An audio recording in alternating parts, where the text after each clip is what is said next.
Amos chapter 7. This is what the sovereign Lord showed me. He was preparing swarms of locusts after the king's share had been harvested, and just as the late crops were coming up. When they had stripped the land clean, I cried out, "Sovereign Lord, forgive! How can Jacob survive? He is so small." So the Lord relented. "This will not happen," the Lord said. This is what the sovereign Lord showed me. The sovereign Lord was calling for judgment by fire. It dried up the great deep and devoured the land. Then I cried out, "Sovereign Lord, I beg you, stop. How can Jacob survive? He is so small." So the Lord relented. "This will not happen either," the sovereign Lord said. This is what he showed me.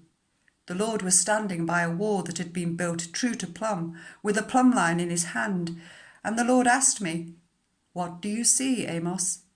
"A plumb line," I replied. Then the Lord said, "Look, I am setting a plumb line among my people Israel. I will spare them no longer. The high places of Isaac will be destroyed, and the sanctuaries of Israel will be ruined. With my sword I will rise against the house of Jeroboam." Then Amaziah, the priest of Bethel, sent a message to Jeroboam, king of Israel. "Amos is raising a conspiracy against you in the very heart of Israel. The land cannot bear all his words, for this is what Amos is saying. Jeroboam will die by the sword, and Israel will surely go into exile, away from their native land." Then Amaziah said to Amos, "Get out, you seer.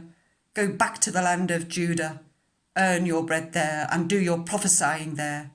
Don't prophesy any more at Bethel, because this is the king's sanctuary and the temple of the kingdom." Amos answered Amaziah, "I was neither a prophet nor the disciple of a prophet, but I was a shepherd, and I also took care of sycamore fig trees. But the Lord took me from tending the flock and said to me, 'Go, prophesy to my people Israel.' Now then, hear the word of the Lord. You say, 'Do not prophesy against Israel, and stop preaching against the house of Isaac.' Therefore, this is what the Lord says. Your wife will become a prostitute in the city, and your sons and daughters will fall by the sword.